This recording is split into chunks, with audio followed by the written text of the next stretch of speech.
Au Kenya, la population peine à faire face aux conséquences des graves inondations qui ont fait des ravages dans de nombreuses régions du pays. Au moins 70 personnes ont été tuées par ces eaux causées par le phénomène climatique El Niño. Certaines routes et ponts du pays ont été emportés ou partiellement détruits, laissant les résidents les pieds dans l'eau. J'aimerais que ceux qui sont de l'autre côté obtiennent de l'aide. Premièrement, ils n'ont pas de nourriture.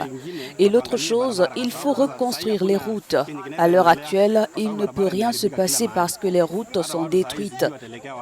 Ces pluies torrentielles liées au phénomène climatique El Niño ont frappé la corne de l'Afrique qui sortait de la pire sécheresse qu'elle a connue depuis 40 ans, laissant des millions de personnes dans le besoin et dévastant culture et bétail.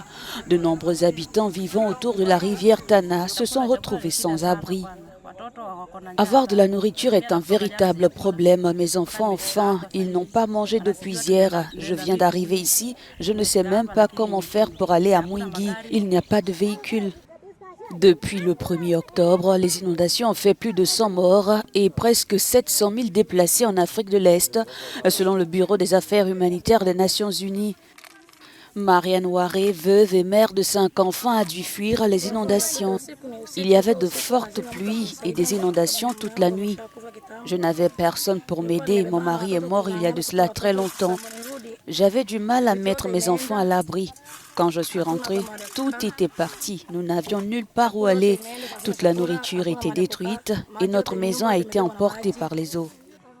Avec les inondations, ce sont plus de 3 millions de personnes supplémentaires qui sont touchées en Somalie, en Éthiopie et au Kenya.